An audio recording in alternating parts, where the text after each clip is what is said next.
अज तुम दिखाने जी न्यू आमी वाले की चल तो चल रैशर 4.5 फुट नवा पेंट किया फौजी कलर तो बैक कैमरे में चेक कराने तो ये वीडियो पसंद आए लाइक मैं जरूर कर दो मेरे चैनल में सबसक्राइब कर दो। बैक साइड जी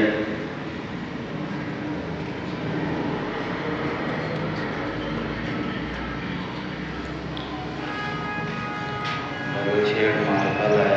ग्रीन तोतिया कलर से सफेद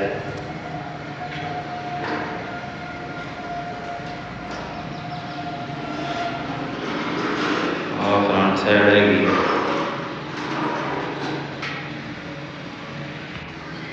गाला लाने वाली साइड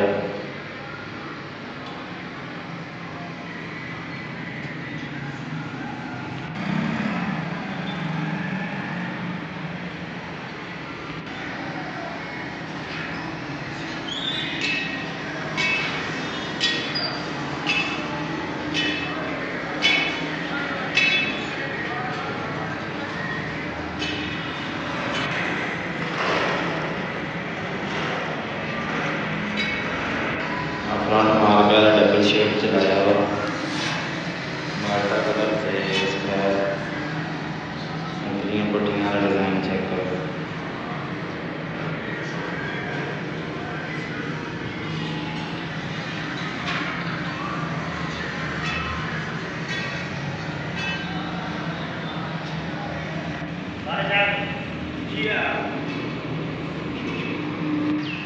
ये मशीन पसंद आई हो लाइक मैं जरूर कर दो मेरे चैनल में सबसक्राइब कर दो। ये किसी भरा बनवानी हुई मशीन तो उत्तर नंबर लिखे हुए हैं जो तारा गूगल वाले इन्हें रबता कर सकते मुनासिब रेट